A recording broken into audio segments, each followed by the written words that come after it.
para a gente falar um pouquinho, né, sobre o 50 anos depois. A gente está no capítulo 5 e, basicamente, esse capítulo se resume na, na descoberta, né, do Nestório como cristão e ele sendo preso, né? É isso, né, Luiz? Não li o capítulo errado, não, né? Eu que vou dar aula, vou ler o capítulo errado. Não estou te ouvindo. Eu prometi que não ia abrir a boca. Ah, sem chance.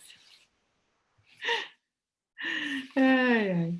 E assim, para mim, uma das partes do livro que me chamou muita atenção, ali também teve o reencontro, né, de Ciro com o pai, né, que na história já tinha relatado aí que o filho, ele não tinha notícias do filho, né, onde que o filho estava, e aí ele reencontrou com o filho, teve a oportunidade, né, de trazer ele para morar com ele, e ficou também muito feliz sabendo que ele foi um escravo liberto por Euvídio também. Mas aí ele despertou a preocupação, né, pelo fato dele com a Célia. A Célia também ficou muito feliz de ver ele, né, reencontrar ele, ainda saber que ele é filho do Nestório. Também ficou surpresa ao ver que Nestório era cristão. E uma das coisas, né, que a gente, que também me chamou a atenção nesse capítulo, para a gente refletir, é o respeito, porque Célia questiona na história, fala assim, você deu aula para a gente durante tanto tempo, por que que você nunca falou das suas convicções religiosas, né? Porque pelo que Nestório falou lá no encontro, né, dos cristãos, que ele acompanhava, né, ouvia as pregações, né, de João Evangelista e tudo, então assim, desde pequeno ele era cristão. E, então isso era muito forte para ele, o cristianismo, né, a presença de Jesus na vida dele. E é bonito de ver, né, esse salto que ele deu, né, depois de uma encarnação como Públio Lentulus, e dessa vez já, nessa encarnação, já ter essa consciência bem fortalecida do cristianismo. E ele diz a Célia, fala, não cabia a mim desrespeitar os valores familiares, né, as crenças familiares. E aí fica, né, para nós que, quantas vezes, né, a gente sempre que cai nesse assunto, sempre tem alguém que se identifica, né? A gente acho que até falou sobre isso também um pouco no estudo dos médiuns na quarta-feira. Isso aconteceu comigo, né? Quando a gente conhece a doutrina espírita e vê que, nossa, pelo menos começa a fazer tanto sentido, aí a gente começa a adquirir conhecimento e ver o tanto que aquilo é bom para a gente quer chuchar isso meio que goela abaixo nas pessoas, né? Impor, não impor, mas fica chateado quando às vezes o companheiro, por exemplo, não acredita, ou alguém da família também não, e sempre gera esses atritos religiosos, né, de conflitos. Um é de uma religião numa família, o outro é de outra, e um fica querendo impor e dizer o que é melhor.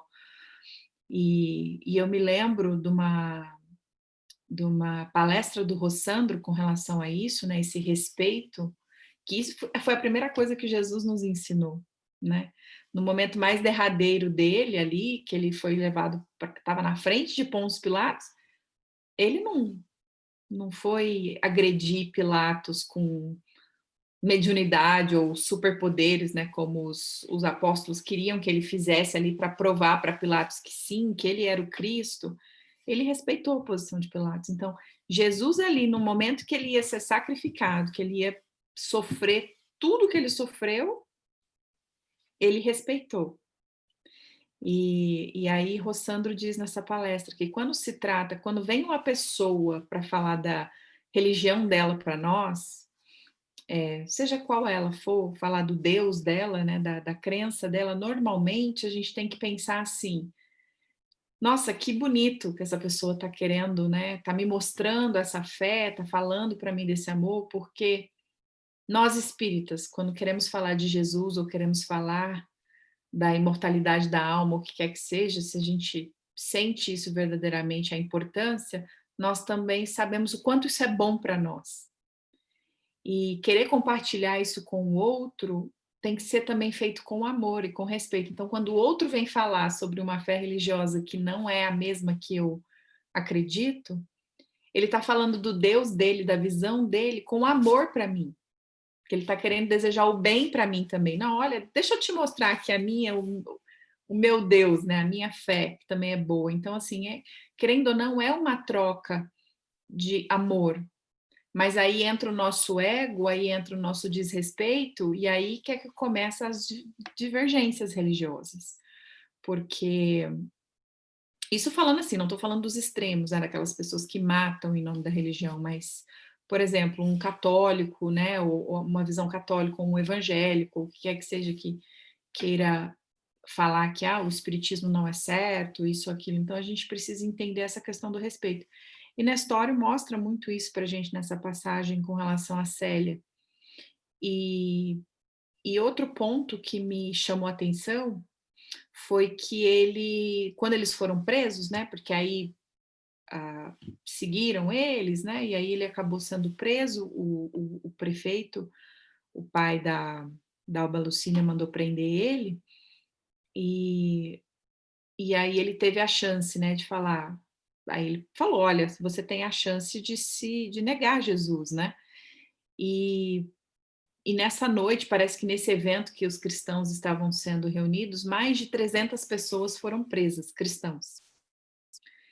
E aí tem uma passagem no livro que fala: olha, não era como na época de Nero, que Nero mandava matar todo mundo e não perguntava nada. Não, esse novo imperador, ele dava a chance das pessoas negarem Jesus para serem libertas. E dessas 300, só 35 ficaram presas. Lá no finalzinho do capítulo, que realmente falaram que não iam, né, negar Jesus e que iam seguir. E Nestório e o filho foram uma delas, né? Então, assim, mesmo aqueles que daquela época ainda tinham um pouco de dúvida, né, ou de medo de manter, né? Então, realmente foram 35 pessoas, né, comparado com 300, que conseguiram ali manter o testemunho. E Nestório refletiu, falou: não, agora eu estou sendo chamado para testemunhar, né?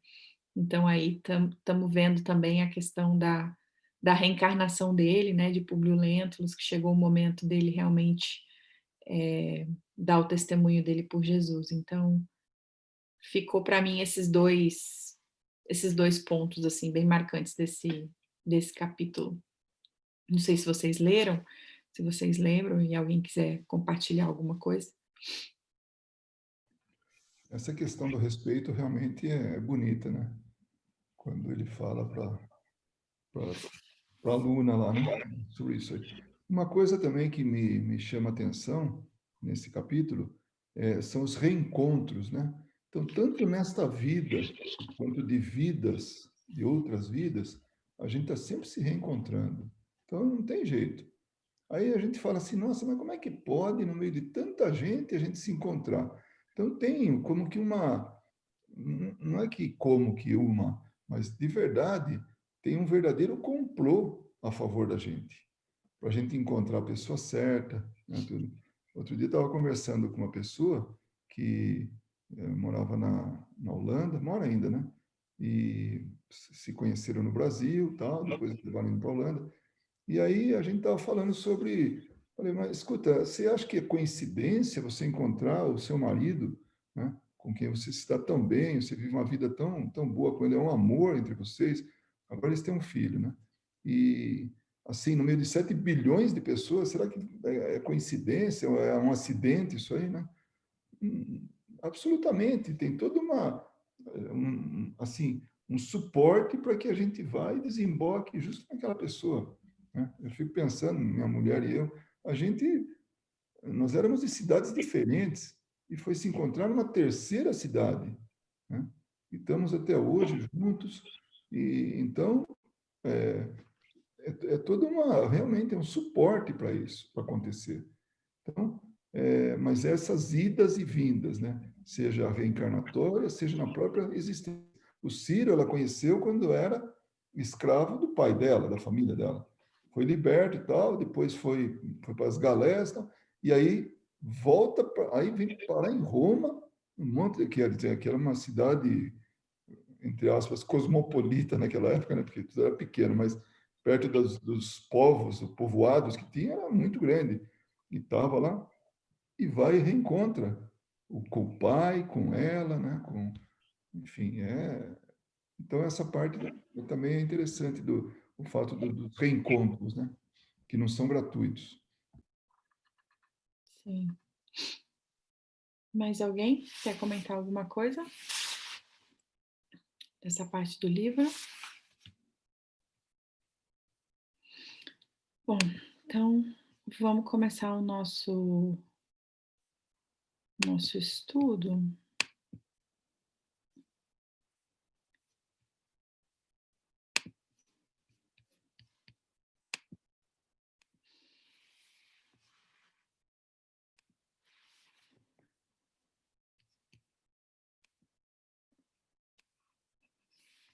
Então, hoje a gente vai estudar o capítulo 15, 16, 17 e 18. Então, vamos falar sobre a visita materna, as confidências, né?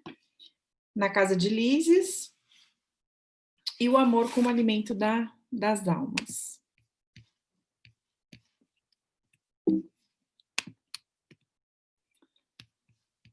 Então, a primeira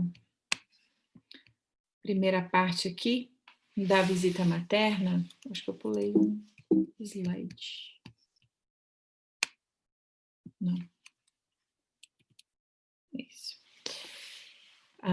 Nesse capítulo, né, a gente vai refletir, né, André Luiz recebe depois, né, dando sequência aí no livro, o último capítulo foi sobre os esclarecimentos, né, de Clarencio, e ele reconheceu, né, que, tipo, foi muito bom Clarencio ter falado para ele o que falou, né, e deixou ele num estado um pouco introspectivo, né, pensando bastante, e aí acabou que logo ele foi reconfortado, né, com a visita da mãe, que ele estava querendo vê-la, né, desde o momento que ele chegou em nosso lar. E aí ele diz o seguinte: em verdade, apenas agora reconhecia que a experiência humana, em hipótese alguma, poderia ser levada à conta de brincadeira. Então, nesse momento que ele começa a refletir um pouco, né, sobre ele, sobre a encarnação dele, o que ele fez com a vida dele no momento que ele estava encarnado, né, trouxe ele a fazer uma série de reflexões. E trazendo isso para a nossa realidade, né, que é sempre assim o nosso intuito, né, qual é o aprendizado, né, o que a gente pode refletir com relação a esse estudo, eu acredito que quando a gente passa a ter um pouco mais de conhecimento, né, das coisas, sabedoria, a gente começa a entender, né, especialmente com os estudos que estamos fazendo, somados aí, né, Livro dos Espíritos, Evangelho, a gente estuda também o livro Pensamento e Vida, né, que é um livro fantástico, inclusive que é uma cartilha, um livro que foi preparado, Emmanuel nos traz esse livro, que é dele, né, psicografado por Chico Xavier, que é uma cartilha que é, vamos se dizer, aplicada no plano espiritual antes da gente reencarnar, para que não percamos as oportunidades, né, como André Luiz estava refletindo. Então, acho que somando tudo isso, a gente acaba adquirindo uma certa lucidez para algumas coisas, né, entendendo questões de ação e reação, né, lei de causa e efeito, da responsabilidade que temos com as pessoas nas quais nos vinculamos nessa encarnação, seja no âmbito familiar, que é o nosso principal laboratório, seja em questões de trabalho, de amizade, enfim, os círculos que estamos aonde temos que estar, desenvolvendo as relações, estabelecendo novas relações, fechando ciclos que devemos fechar. Então, assim, a vida ela caminha na perfeição de Deus, porque Deus, que é o nosso Pai, quer que sejamos felizes. Então, vamos caminhando para isso. Então, por isso que a oportunidade bendita da reencarnação é para esses ajustes, né? Para que a gente vá moldando aí essa pedra bruta que somos até virarmos diamantes. Então, é, todas as vezes que vamos passando por essas mudanças, eu acredito que a maioria de nós aqui presentes já passamos por momentos como André Luiz, né? Que chega uma hora da vida que tem que fazer essa introspecção pelas fases que passamos também, em diferentes momentos, que temos que tomar decisões, e às vezes as nossas decisões vão dizer o nosso futuro, né? Vão conduzir aí a nossa vida. Então, por isso que não se pode mesmo levar a nossa vida como uma brincadeira, porque nós temos compromissos, sabemos que assumimos certos compromissos antes de vir para cá. E o que que nos faz identificar, né, esses compromissos também? Isso é uma coisa que quando eu comecei a estudar o espiritismo, eu ficava muito curiosa, né, tipo: "Ai, nossa, o que que será?", né, às vezes pelo fenômeno ou então pelo fato da curiosidade em si. Mas basta a gente realmente fazer uma reflexão sobre a nossa vida, olhar, se conhecer, entender, qual que é o meu o que que eu tenho que melhorar nessa vida, né? O que que eu fui na vida passada e que eu estou passando nessa. Basta a gente observar as nossas más tendências, né? Elas sinalizam muito para nós tudo isso. Então, assim, esse caminho do que fazer e do que não fazer, qual virtude que eu preciso adquirir, pelo menos uma, trabalhar arduamente nessa encarnação para adquirir uma que seja para me melhorar, para me sentir mais confiante, né? Porque é uma responsabilidade mesmo que a gente tem, né, perante a vida. E não dá para levar realmente na brincadeira. E aí, lá no capítulo 15, ele continua, né? Falando justamente sobre isso. A importância da reencarnação na Terra surgia-me aos olhos, evidenciando grandezas até então ignoradas. Considerando as oportunidades perdidas, reconhecia não merecer a hospitalidade de nosso lar. E, e ele está passando por essas reflexões, e aí ele recebe, né, no momento que ele está amargurado, porque ele está lidando, ele está aprendendo a lidar, né, com esse novo mundo que descortina na frente dele de realidade, né, como se agora ele estivesse vendo tudo pela primeira vez, vamos assim dizer. E, e o quão bonita é a misericórdia, né, de Deus para conosco, que nesse momento, né, André Luiz especificamente falando aqui no nosso lar, que ele entrou nesse momento de conflito com ele mesmo, de análise, né, de falar assim, nossa, o que que eu fiz da minha vida? E que ele se sentiu culpado, ele se sentiu com vergonha, né, remorso, enfim, todas aquelas coisas que muitas vezes nós já sentimos também, por alguma circunstância que passamos na nossa vida, né? E a misericórdia divina foi tão bonita com ele que foi permitido ver a mãe, né, para acalentá-lo, né, para dar aquele suporte. Ele já tinha conhecimento de que a mãe estava morando em uma outra colônia, um pouco mais evoluída do que nosso lar, e quando ele encontrou com ela, ele se sentiu realmente uma criança novamente, né, quando está ferida, quando está triste, né, e quer aquele consolo, aquele conforto. E aí, de novo, né, no nosso caso, quando entramos nesses momentos introspectivos, quando temos, assim, a consciência de certas coisas, quando reconhecemos, né, certos comportamentos, coisas que fazemos na nossa vida que não são legais e nos arrependemos, ou então estão passando por um sofrimento. Quantas vezes a gente já não experienciou coisas desse tipo? Que aí vem sempre uma palavra amiga, a gente tem um ombro amigo, a gente tem um amigo que te acolhe, um braço, né, um colo de mãe, né? Eu, por várias vezes aqui nesses anos, quando a coisa aperta, você quer o colo de mãe mesmo, né? Por quê? Porque a gente se sente na carência afetiva, né, de sentir realmente esse apoio. E no plano espiritual isso também não é diferente, né? Isso para mim assim ficou muito marcado, assim, ficou muito bonito.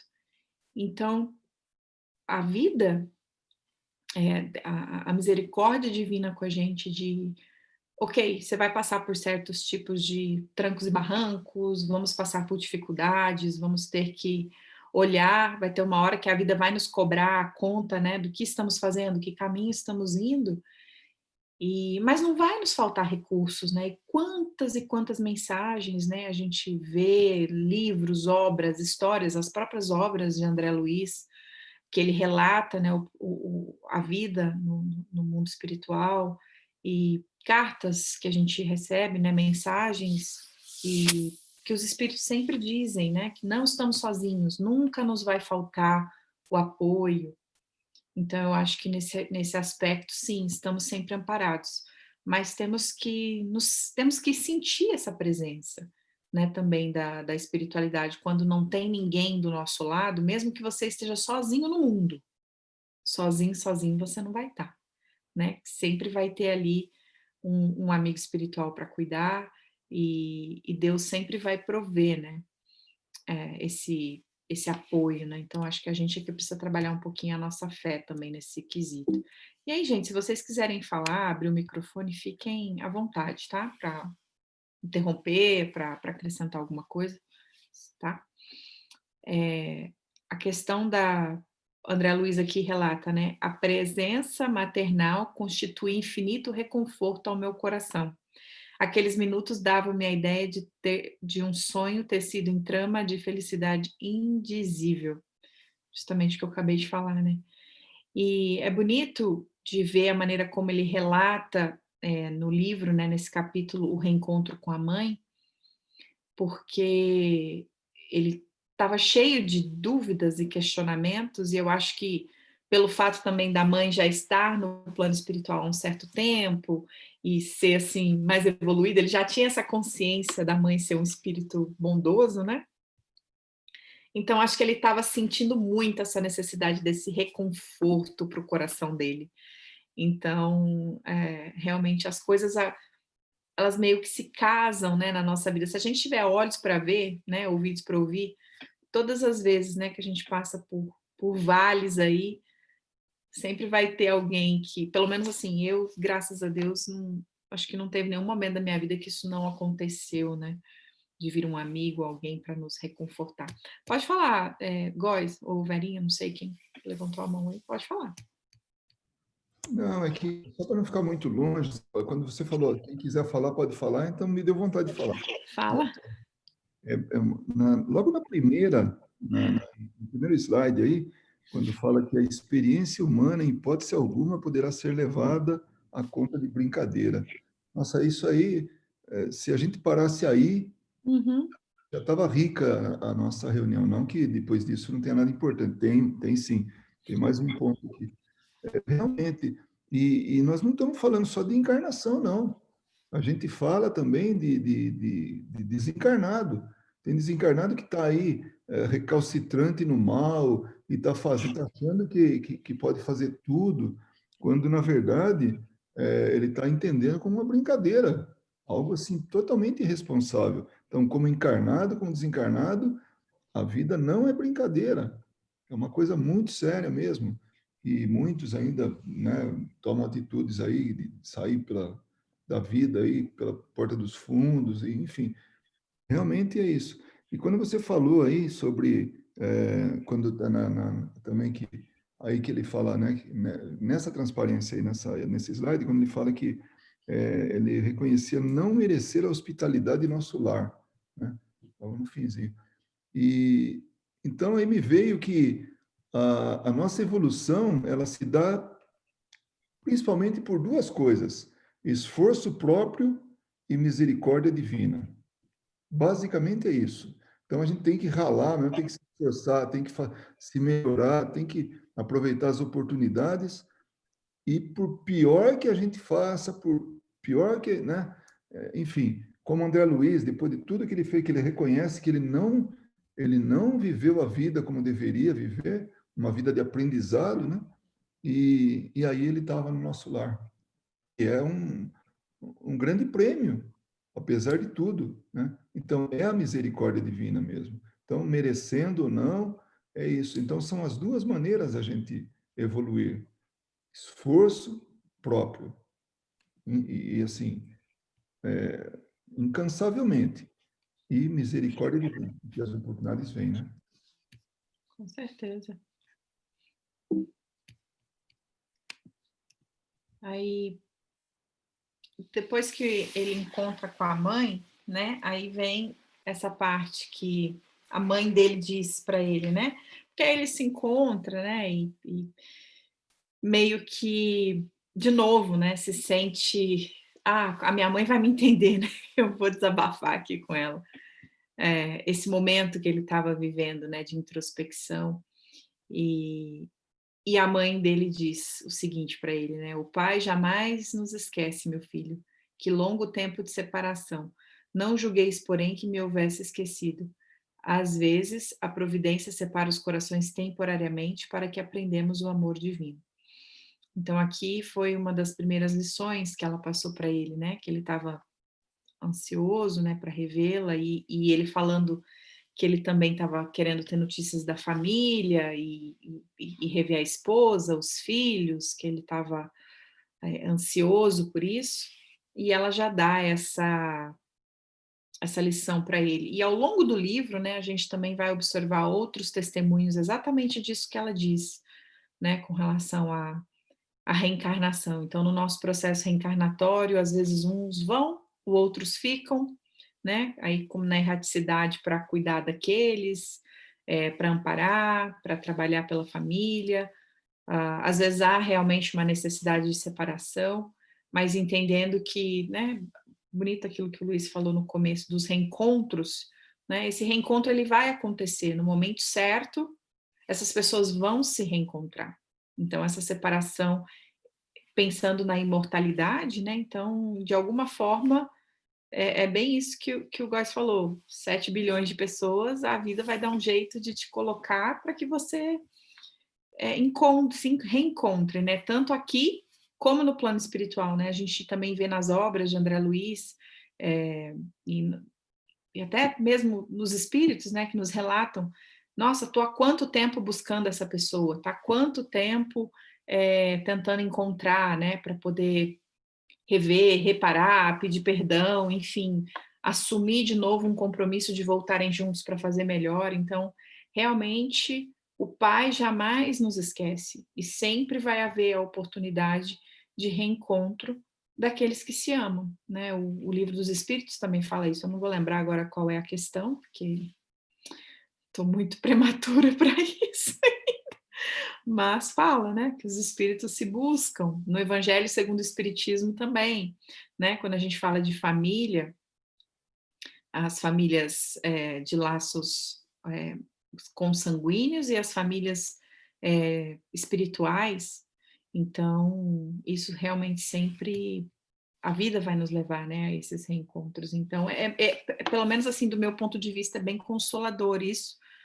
Então, quando a gente tem essa separação, por exemplo, de um desencarne, né, de um ente querido, a gente sabe que a gente vai sentir saudade, a gente vai sofrer, porque tem um sentimento, senão, né, não seríamos sensíveis, né? Mas entendendo que essa separação ela é temporária, né? E para nos ensinar, né? Aí no caso, às vezes renúncia, nos ensinar paciência, resignação, né?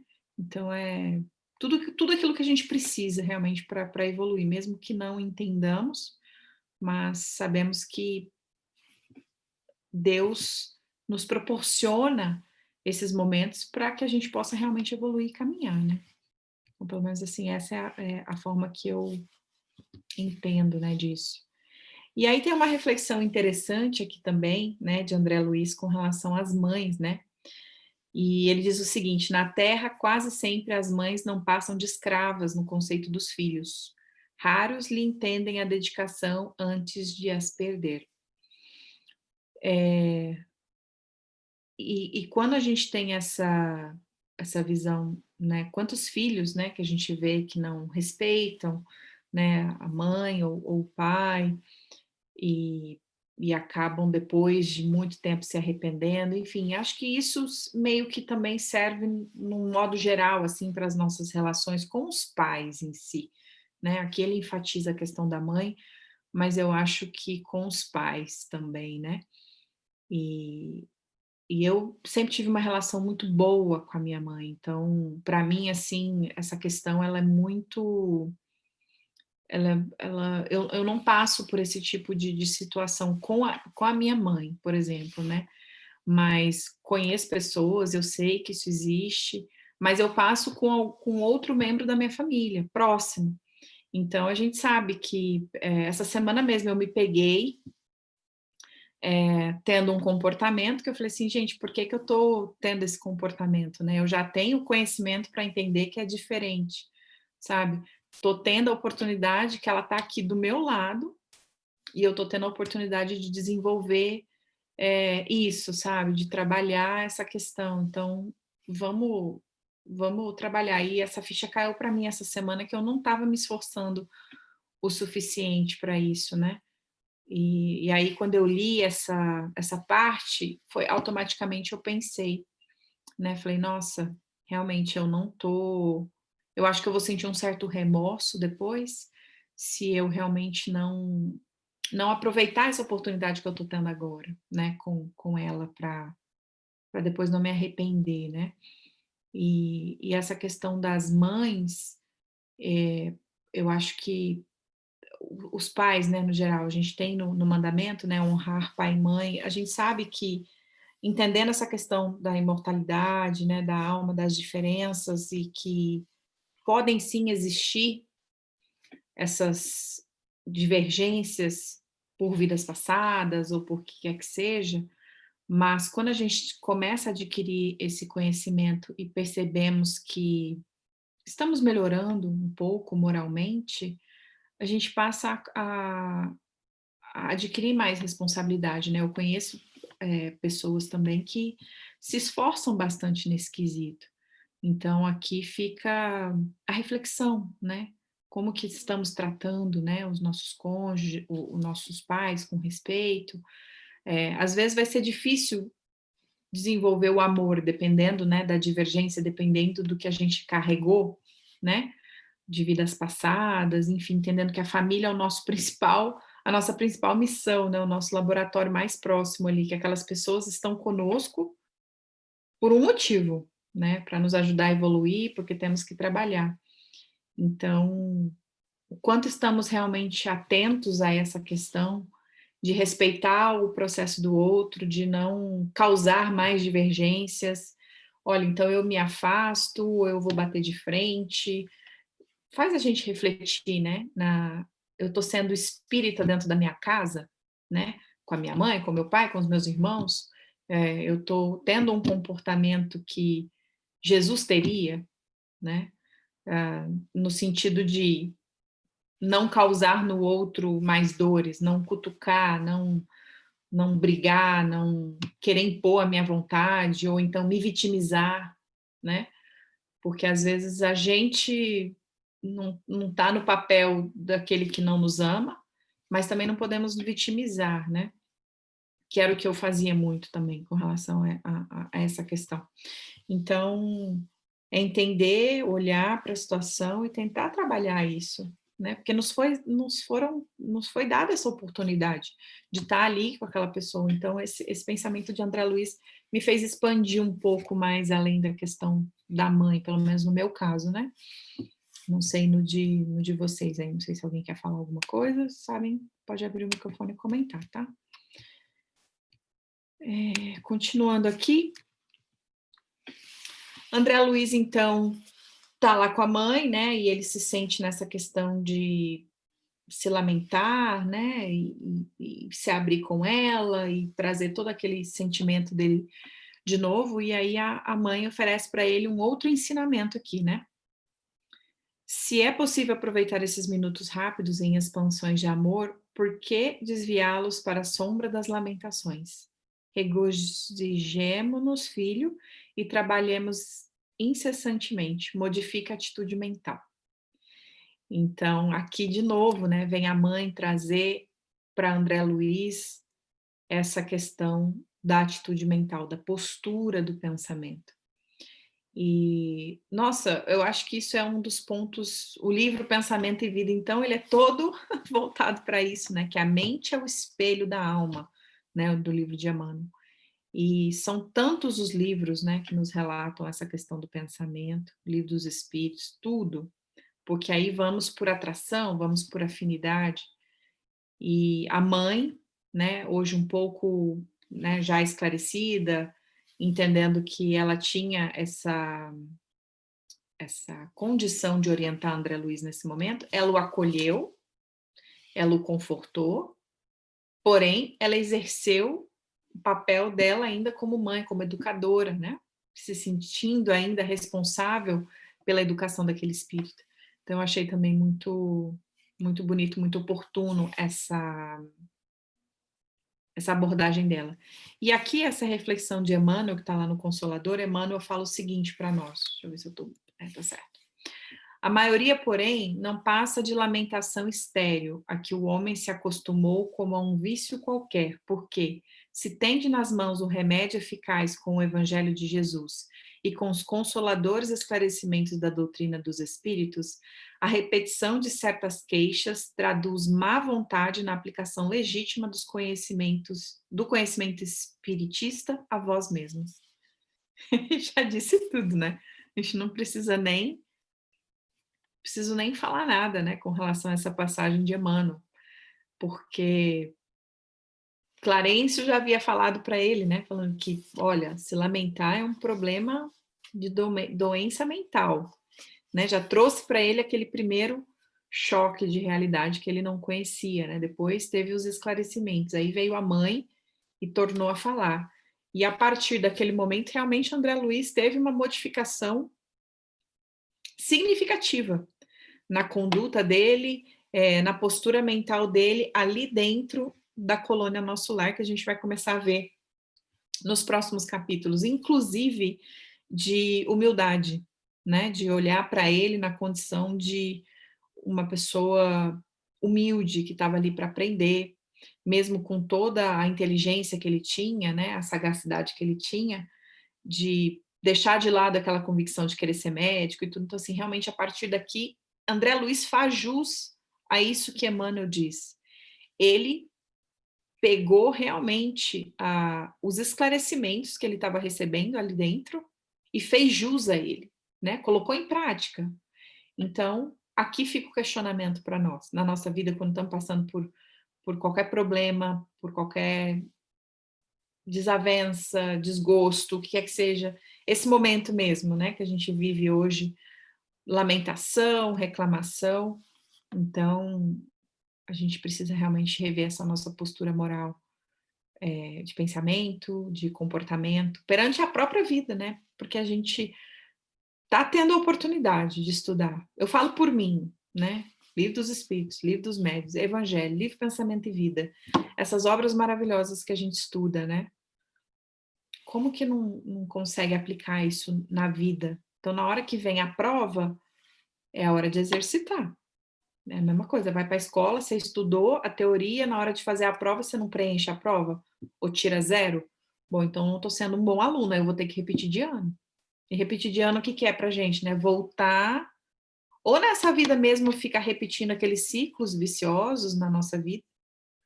Podemos trocar de relacionamento, podemos trocar de trabalho, podemos trocar de país, podemos trocar de casa, que vamos viver as mesmas situações. Hoje mesmo eu estava falando com a Luísa, por exemplo, de reclamar, né, do lugar que estamos. Eu estou indo para o Brasil. E uma coisa que eu tenho uma convicção dentro de mim, as poucas pessoas que sabem, que próximas a mim, que estão muito felizes com a minha ida, mas eu sei que se eu falar isso para algumas pessoas, algumas vão falar para mim que eu tô doida, né? Que não, porque como que você vai? Aí é aquela questão, né? Que eu tenho muito dentro de mim. Nós fazemos o lugar que estamos com aquilo que a gente tem dentro. Então, se eu não mudo a minha postura, qualquer lugar que eu vou vai estar ruim, eu vou reclamar, eu vou encontrar um defeito, eu vou encontrar um problema. Então, é exatamente isso. E se não for nessa vida que eu vou ficar que a gente fica repetindo esses ciclos pela postura mental, vai ser reencarnando de novo. né? Reencontrando as mesmas pessoas, tendo os mesmos ajustes. Então, hoje em dia, eu prefiro olhar para situações assim, falar assim, ah, deixa eu passar nessa prova logo, porque já está sendo difícil aqui, não quero repetir lá na frente. E levar isso com uma certa leveza me deixa assim, até com mais coragem para enfrentar o problema. Então, deixa eu digerir esse problema aqui agora, para eu não ter que repetir ele ou nessa vida ou numa próxima. Né? Acho que isso deixa um pouco mais leve também essa questão, né? E mudar a postura mental mesmo, né? Né, Góis? Vamos ser otimistas crônicos, não é isso? Ai, ai. Aí entra na parte. Oi? Aí, Vamos ser otimista crônico? é isso aí. Aí entramos na parte das confidências, né? Que a mãe de André Luiz começa a conversar com ele sobre ela, né? Foi conversar, explicar para ele algumas coisas, porque ele tinha questionamentos também com relação ao pai, enfim. E ela diz o seguinte para ele: muitas entidades desencarnando permanecem agarradas ao lar terrestre a pretexto de muito amarem os que demoraram no mundo carnal. Ensinaram-me aqui, todavia, que o verdadeiro amor, para transbordar em benefícios, precisa trabalhar sempre. Aí aqui ela estava falando que ele estava questionando sobre a família dele, né? Que queria ir lá ver, e com esse apego, né? Que ele ainda não tinha conseguido aplicar os ensinamentos que ele estava recebendo, né? E ela fala isso muito bem. Então, a gente também vê isso muito em relatos de espíritos, né? Desse apego. E olha só, agora me veio aqui, né? Que a Cris contou para a gente, né? Compartilhou a experiência dela.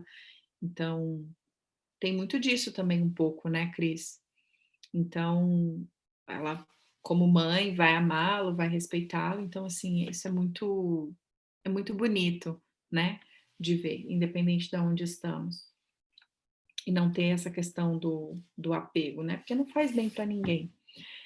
E aí aqui ele continua falando sobre os parentes de André Luiz, né, porque aí ele questiona sobre o pai, né, e aí a mãe vai dar notícia para ele sobre a situação desses espíritos. Então, o Laerte, que era o pai de André Luiz, ela fala para ele que há 12 anos ele estava numa zona de trevas compactas, num umbral. E na Terra, ele sempre nos parecera fiel às tradições de família, mas na realidade ele era fraco e mantinha ligações clandestinas fora do nosso lar, né? Fora do casamento, né? Ela estava falando para ele que não é nosso lar a colônia, não, fora da casa deles, né? Do matrimônio. Aí ela fala das duas irmãs dele, né? Clara e Priscila, que também vivem hoje igualmente no umbral, agarradas à crosta da terra, provavelmente por conta do apego. E a irmã Luísa, que tinha voltado a reencarnar num gesto heróico de sublime renúncia, que ela era a única, na verdade, que estava ajudando a mãe a resgatar, né? Aí eu fiquei imaginando, né? Falei assim, imagina essa mãe que já estava num certo grau de evolução, né? Sendo um espírito um pouco mais esclarecido, né? Que ela já até estava numa colônia mais evoluída que nosso lar. Ela teve que trabalhar muito, né? E ela até relata isso para André Luiz, que não é porque quanto mais evoluído é o espírito, mais ele trabalha, mais ele serve, mais ele sente essa necessidade e de fazer pelos próximos a ela, porque a família dela toda estava no umbral, em sofrimento, né? O marido, as filhas, André Luiz, que tinha acabado de sair, né? Que ela tinha intercedido muito por ele também. Então, ela deixou André Luiz a par dessa situação, né? E André Luiz ficou um pouco chocado quando viu, porque falou assim, nossa, mas meu pai, ele era aquele modelo, né, na sociedade, de ir à missa todos os dias, todos os domingos, comungava, parecia ser um homem de família.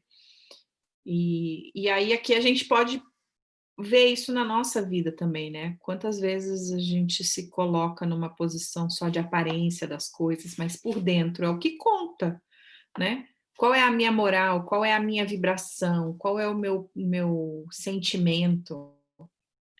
Porque o que eu vibro, o que eu penso, isso também vai para o meu perispírito, e isso vai refletir depois na minha condição de desencarnado, Não adianta nada eu querer posar para uma sociedade, para um mundo fora, que eu sou uma pessoa maravilhosa, se por dentro, na verdade, eu não sou.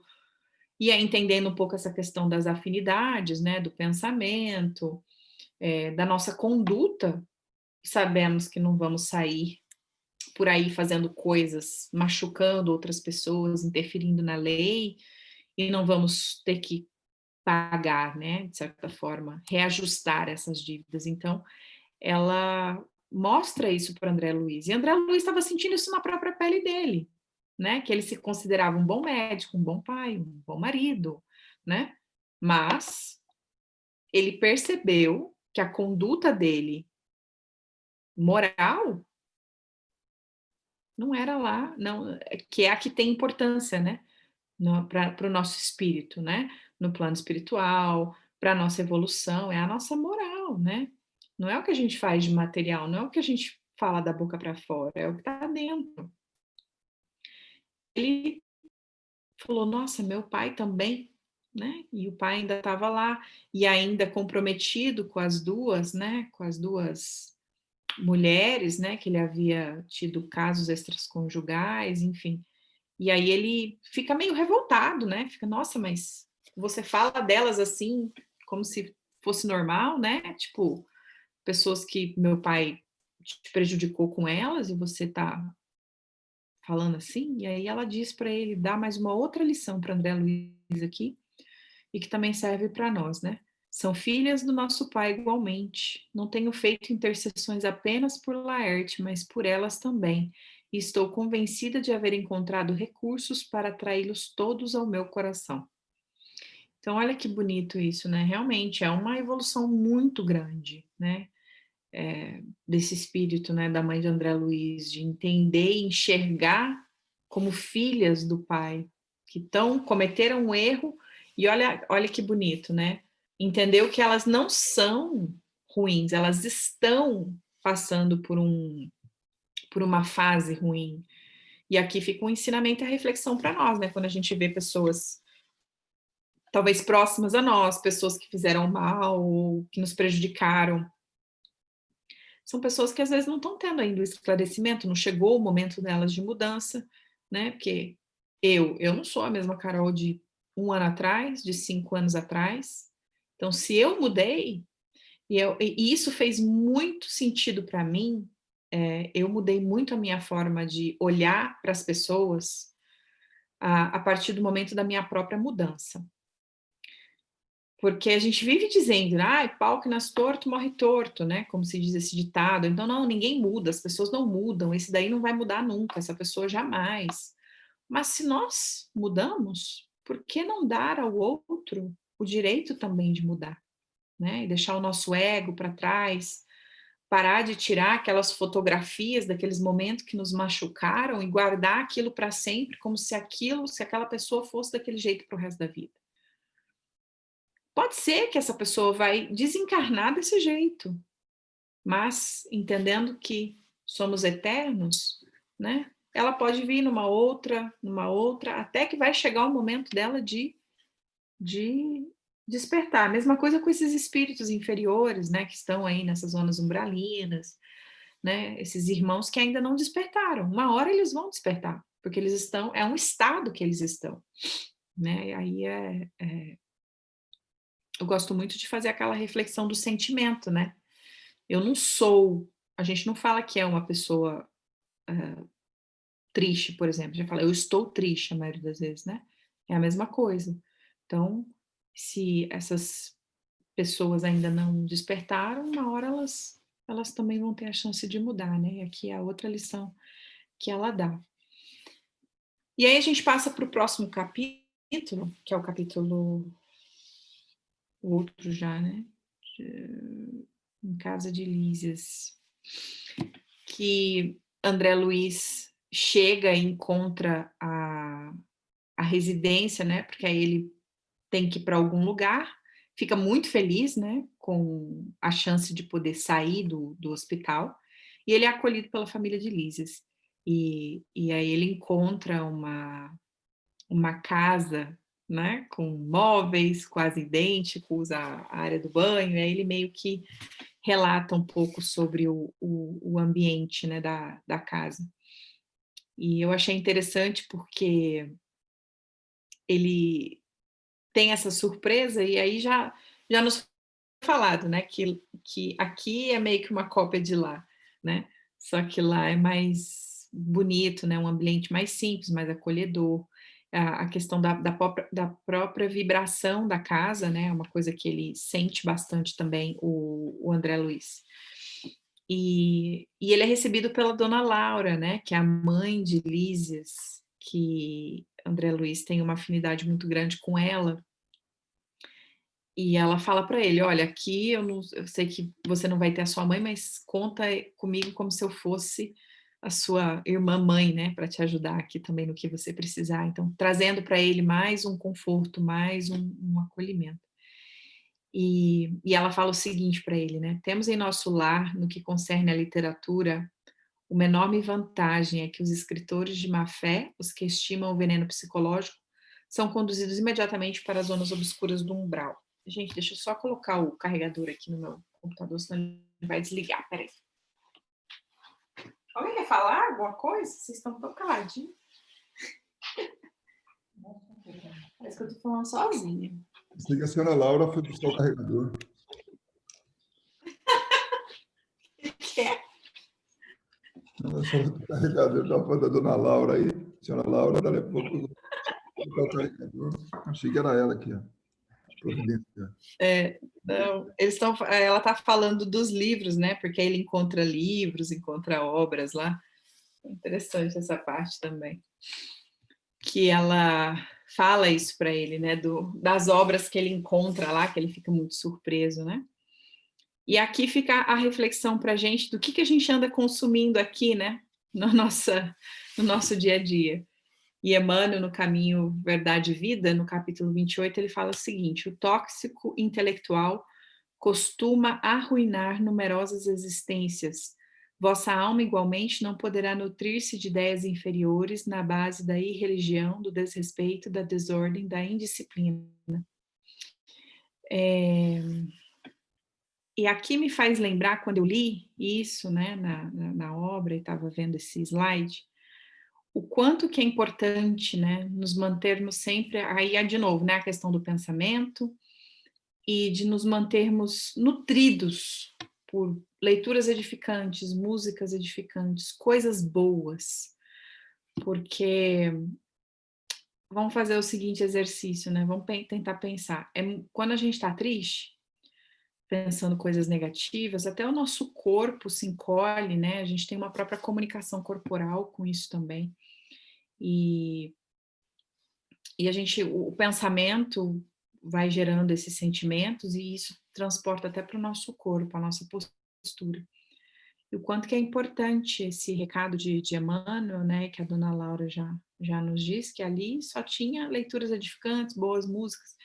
Então, essa preocupação, né, esse alerta para estarmos sempre ocupando a nossa mente com coisas positivas, né, com coisas boas. E aí, há um tempo atrás, eu vi um documentário no YouTube que eu achei muito bonito, e chama... Peraí que eu vou lembrar.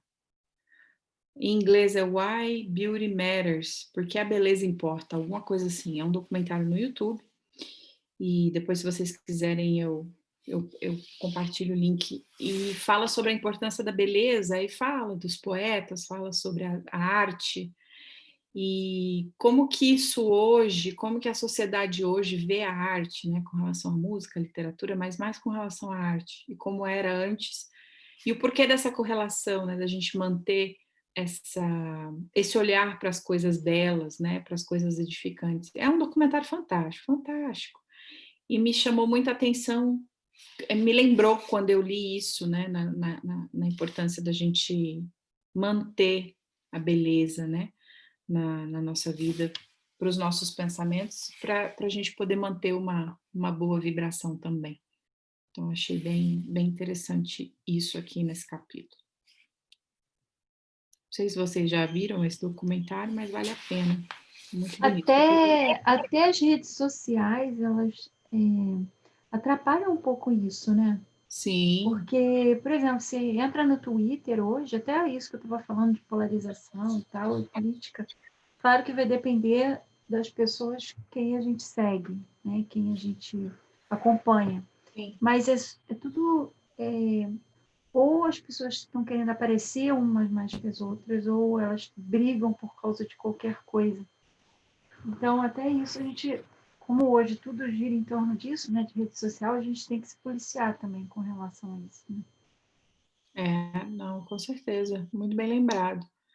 E, assim, a importância da gente, pelo menos assim, para mim, quando eu comecei a estudar um pouco sobre essa questão do pensamento, né, o quanto que o nosso pensamento reflete em tudo, né, na nossa vida, em questão de sentimento, de realização, até essa coisa, né, que tem esse ditado que fala que a gente é a média, né, das pessoas que nos rodeiam, porque até as pessoas nos influenciam.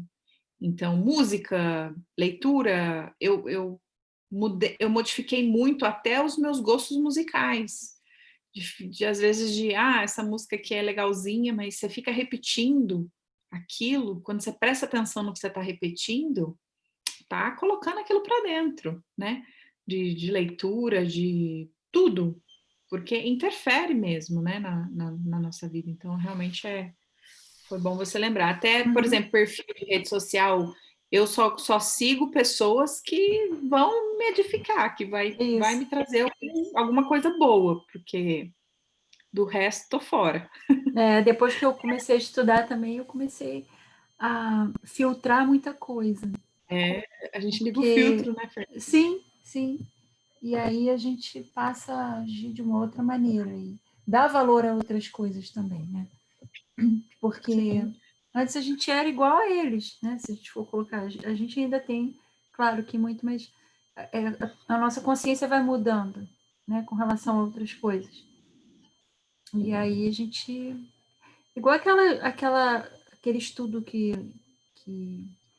numa aula que a gente teve do nosso lar, quando ele fala da água, que a água ela modifica através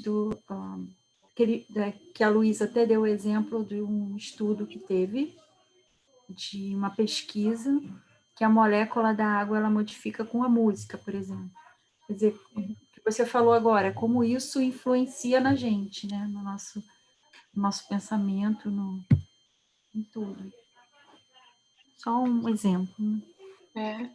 E tá tudo bem, assim, as pessoas que não, né, que não estão, que não enxergam isso ainda, ou que curtem, né, esse tipo de O leitura. momento de cada um, sim. Exatamente, é o momento de cada um. E, por exemplo, círculos de amizades, né, que na nossa vida a gente vai modificando. Tem pessoas que hoje não são mais presentes na nossa vida, outras entraram. Então, assim, eu sou a prova viva disso, assim, eu modifiquei totalmente o meu círculo de convivência, de amizade, e respeito as outras pessoas. Foi um processo meio que natural, né, que acontece com a gente. E tá tudo bem, tá tudo bem. Hoje eu me sinto muito feliz e tá tudo certo, não tem o que reclamar. E a gente segue nesse fluxo de busca de melhoria e respeito, né? Porque é respeitando que aí a gente está realmente aplicando aquilo que a gente está aprendendo, né? Eu acho que até um fluxo natural, né? É um fluxo natural, porque você acaba atraindo outras pessoas, né? Pela tua vibração. E outras deixam de te seguir por conta disso. E acaba virando um ciclo, né? Exatamente.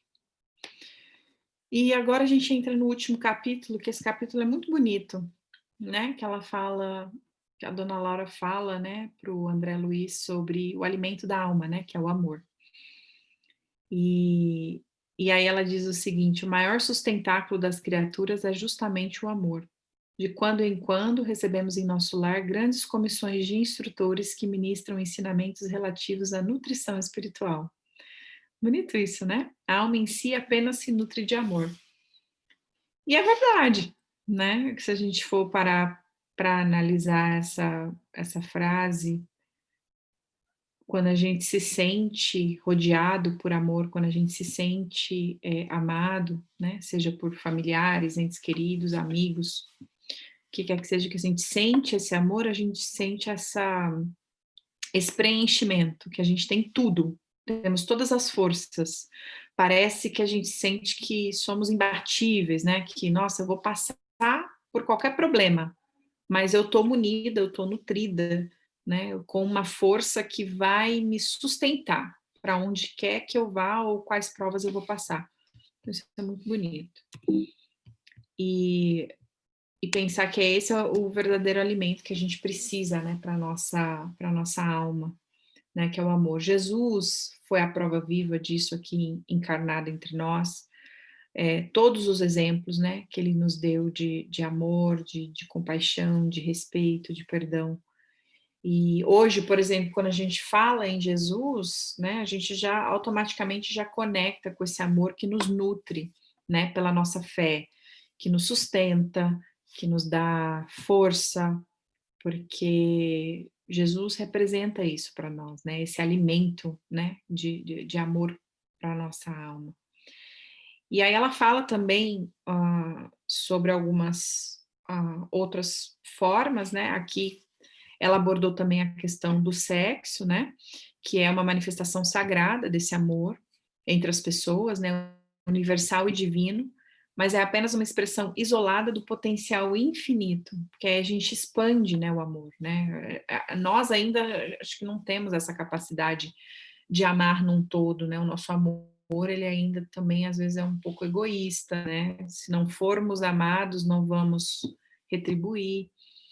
Não, pelo menos eu, né? Não sei vocês, mas pelo menos eu não consigo ter ainda essa visão desse amor infinito, nesse potencial. E muitas pessoas ainda se pegam, né, nessa questão do amor na parte física, né, na questão sexual, por exemplo. E aí ela fala, entre os casais mais espiritualizados, o carinho e a confiança, a dedicação e o entendimento mútuo permanecem muito acima da união física, reduzida entre eles à realização transitória.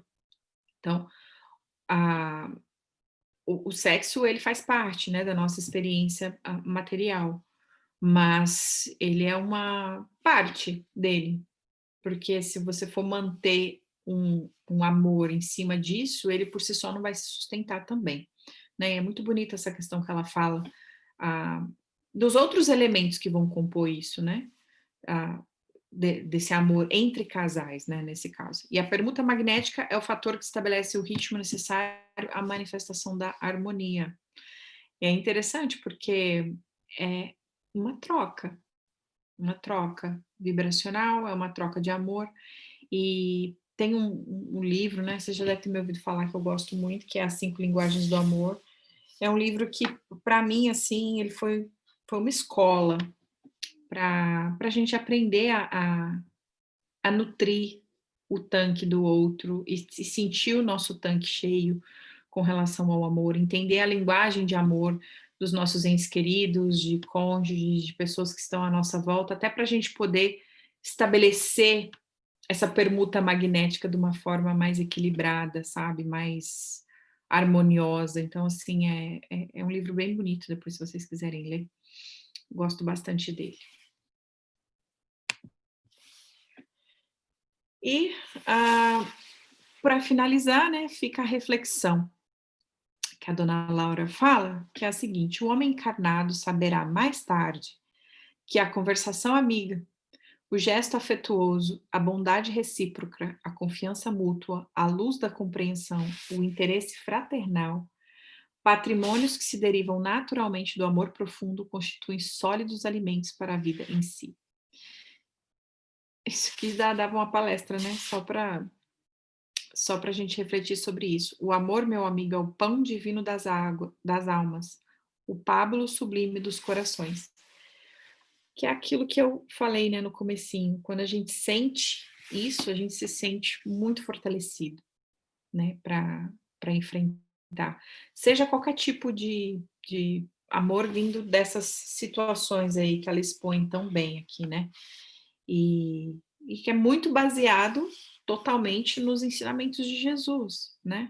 da gente se ver mais fraternalmente, né? Do respeito, de compreender, de saber respeitar. E aí a gente tem que andar numa contramão, né? Para combater em nós o orgulho, a vaidade, o ego, quando somos contrariados, quando não somos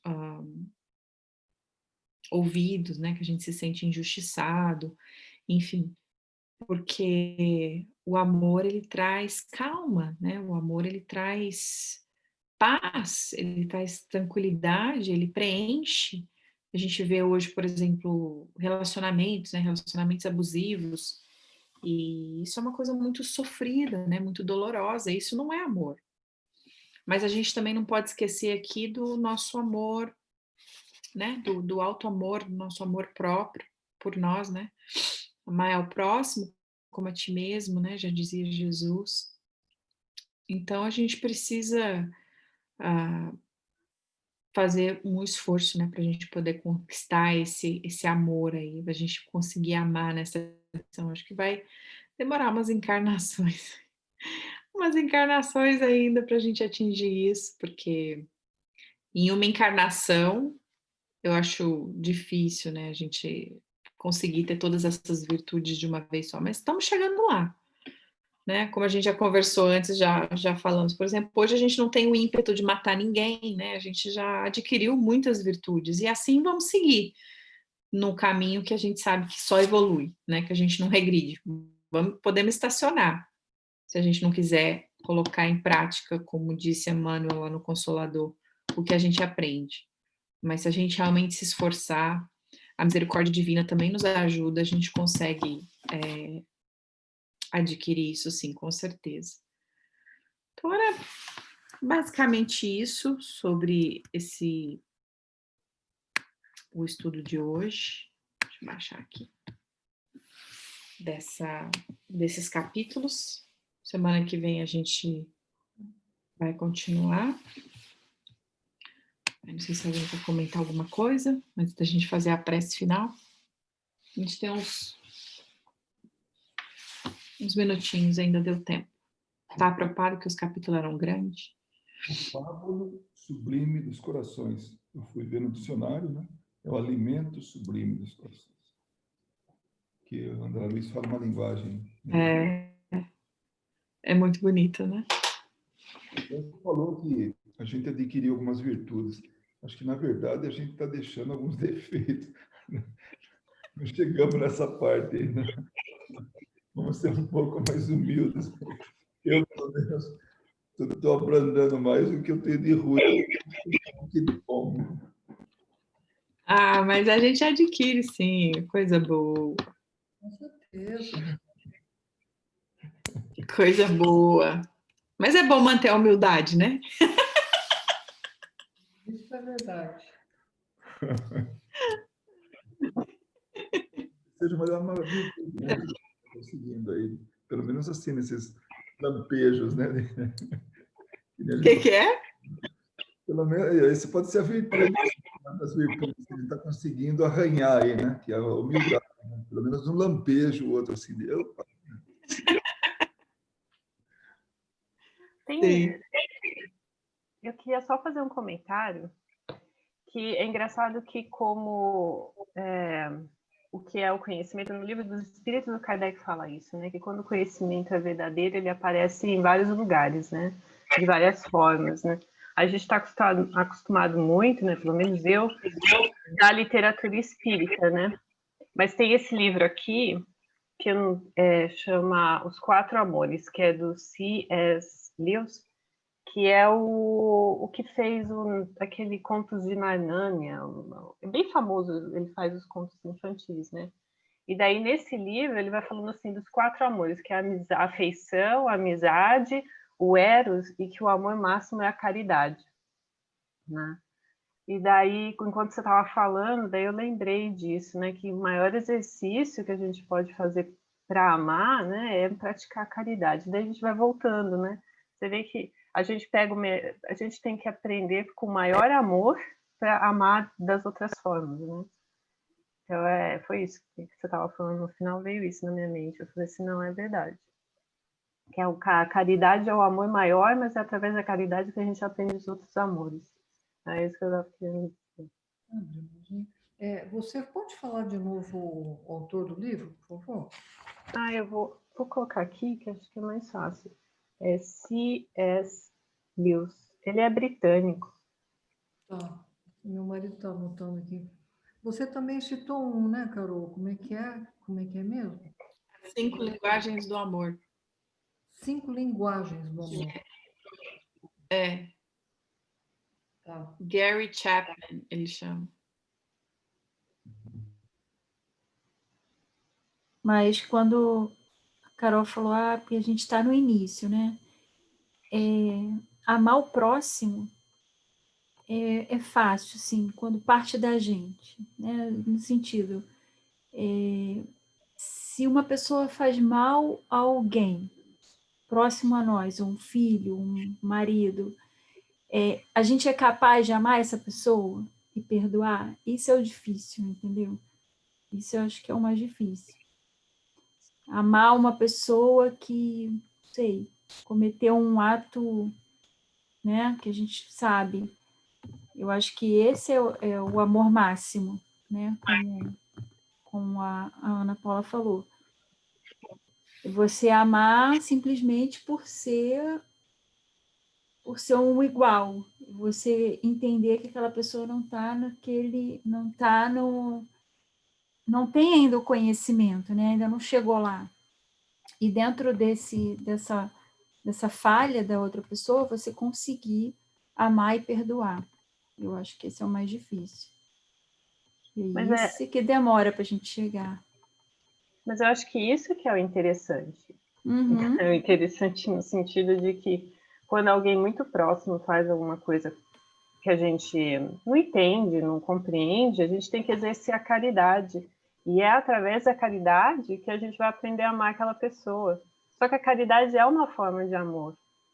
É muito assim, para mim ainda é difícil achar, não é que é difícil achar a lógica, mas achar como essas pecinhas se encaixam, sabe? Porque como a gente está encarnado e não sabe do passado, né? A gente não consegue ver o filme inteiro, então fica difícil, mas é a caridade que vai fazer com que você exerça o amor para aquela pessoa, que você comece a desenvolver esse amor, que é o que a mãe do André Luiz está fazendo em relação aos parentes da família dela, né? Então, mas são próximos a ela, é isso que eu quero dizer. Imagina uma mãe que perde o filho assassinado, e ela vira para o assassino daquele filho e fala, não, eu te amo, eu te perdoo. Você entende? De coração, ela falar aquilo, ela perdoar. Isso é que é o mais difícil. Esse amor, que para mim é um ato de amor, entendeu? Esse perdão. Isso eu acho mais difícil, que a gente precisa evoluir muito para chegar nesse nível de amor que Jesus tinha, né? E ele amava incondicionalmente. E eu acho desse amor que eu digo, sabe? Da gente ainda estar caminhando. Talvez seja o desapego. A gente tem que exercer o desapego da pessoa amada para poder chegar e amar essa pessoa que cometeu algo tão difícil, né? De compreender. Sim. São passos mesmo, né? Como você disse, no primeiro desapego, depois nós temos que ter dentro de nós a caridade, né? Para que aí a gente possa chegar ao perdão do outro, né? A compreensão. Quando você compreende, você vai perdendo, né? É fácil. Nada acontece assim, né? Um piscar de olhos. Né? Isso não fácil. Na vida toda, em qualquer situação. E a Verinha colocou no meu outro assim, porque foi assim, espontâneo, tá? Porque tem alguma coisa que tem a ver comigo, tá? Que ela está falando aí.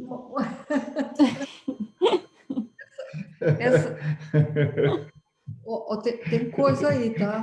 Você corta isso depois? Você corta, Carol?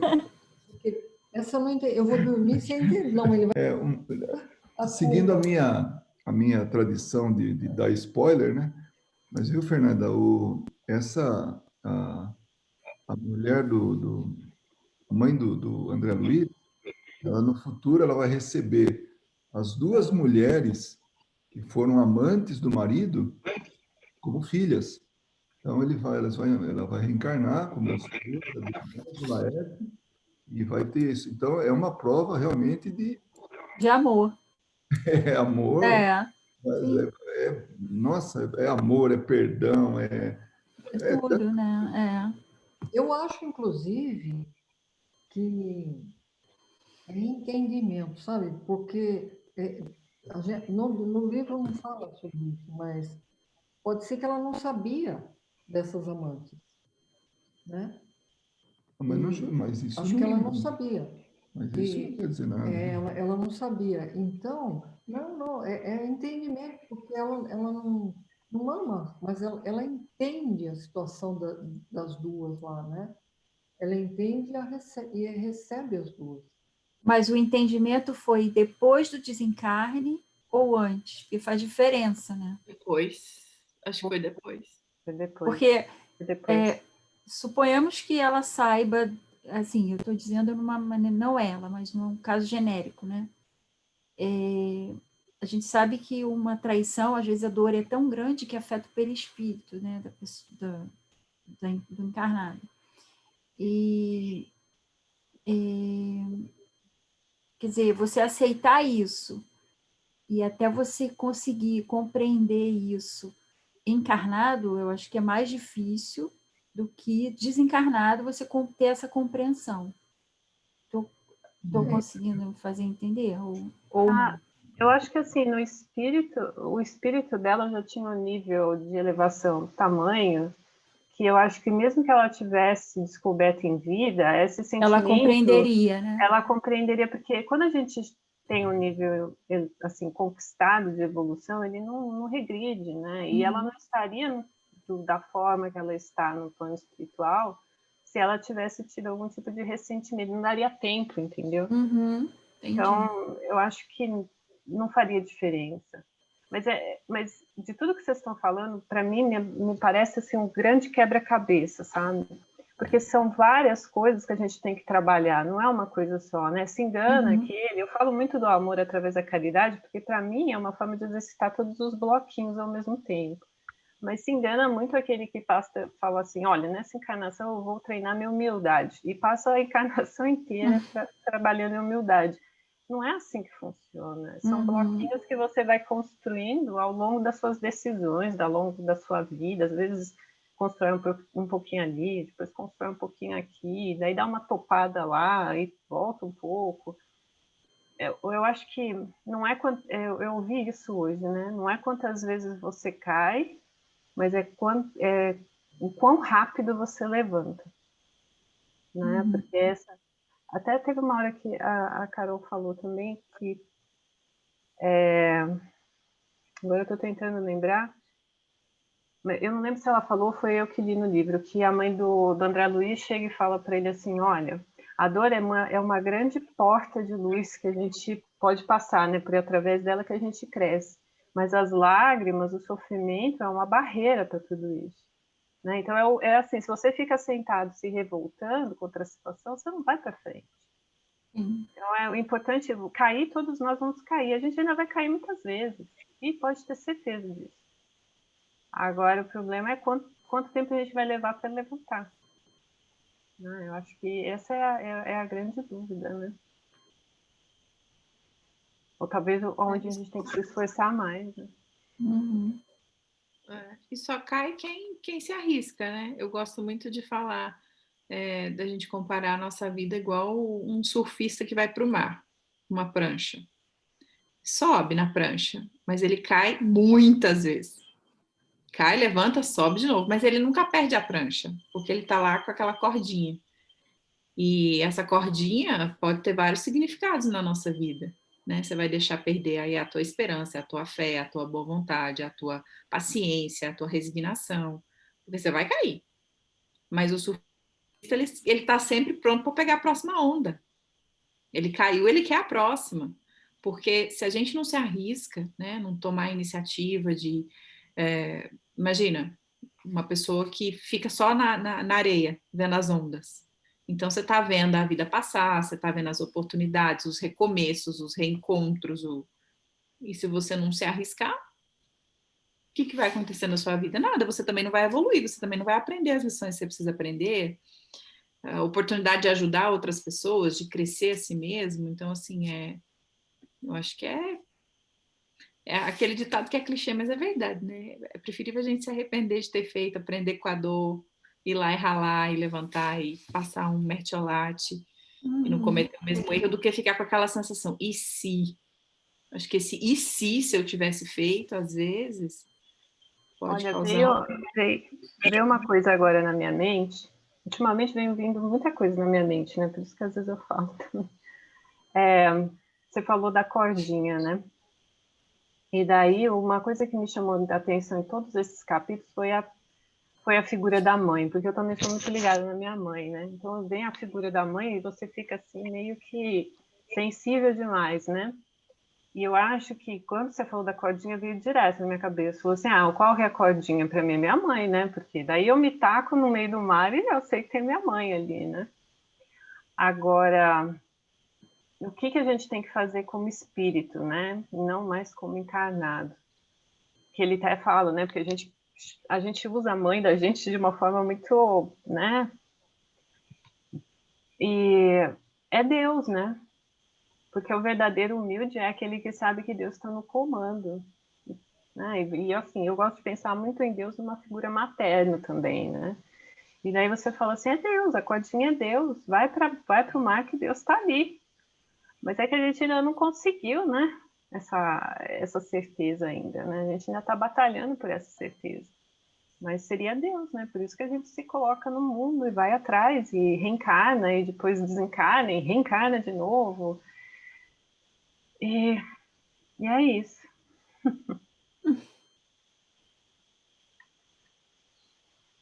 Exatamente.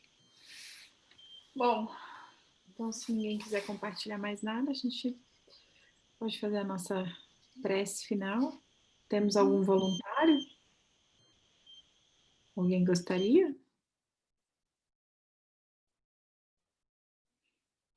Luiz até fechou a câmera. Nossa, já entendi o recado.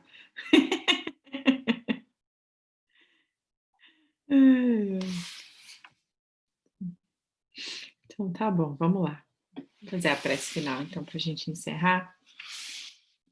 Vou fechar os nossos olhos então e levar o nosso pensamento, agradecer ao nosso Mestre Jesus, aos nossos amigos espirituais, por esse estudo de hoje.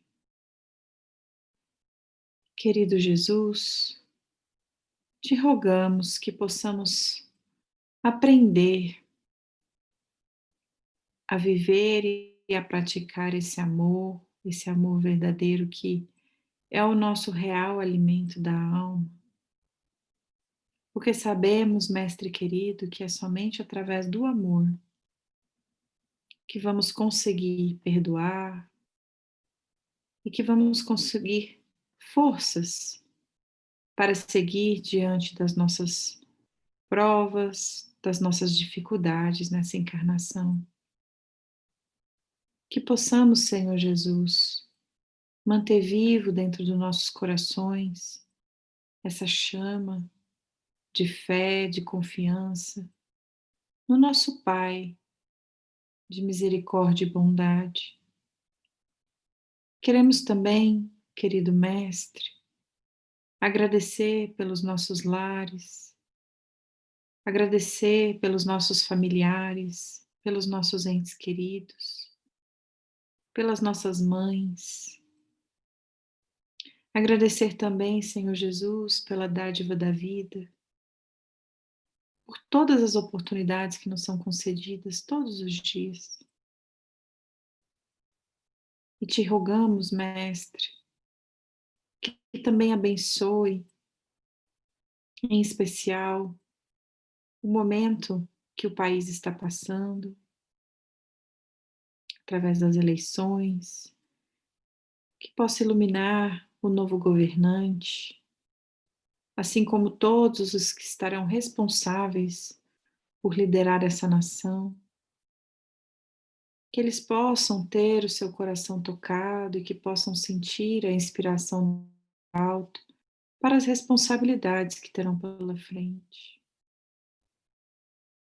E que não somente aqui, mas ao redor de todo mundo, que diante dessa situação em que estamos vivendo hoje, que a humanidade possa, Mestre, também sentir esse amor, viver esse amor, praticar a caridade, olhar para todos nós como irmãos, com mais fraternidade, com mais união. Leve o teu amparo, a tua luz, Mestre Jesus, aos que estão hospitalizados, aos que estão desencarnando, aos que estão encarnando. E visita também, Mestre, os nossos entes queridos, os nossos amores, os nossos familiares, onde quer que eles estão. Deixa com eles, Senhor Jesus, a tua paz, o teu amor. Abençoa a todos os teus trabalhadores desencarnados que trabalham sem cessar, Senhor Jesus, para nos auxiliar no dia a dia nas nossas lutas. Aos que trabalham nas zonas umbralinas, inferiores, auxiliando os irmãos que necessitam de amparo e socorro. E quanto a nós, Mestre Jesus, que possamos seguir sendo trabalhadores humildes da tua seara, para levar o teu evangelho, a tua luz, em primeiro lugar, para dentro de nós, para a nossa iluminação interior, para que possamos ter mãos ativas no trabalho e sermos, então, instrumentos de exemplo que o Senhor nos ensina para divulgar a tua obra, Mestre. Humildemente pedimos, sê conosco, Senhor, hoje e sempre, abençoando a nossa semana, abençoando amanhã o nosso trabalho de caridade, até nos encontrarmos novamente, Mestre, no nosso próximo reencontro. E que assim seja, graças a Deus.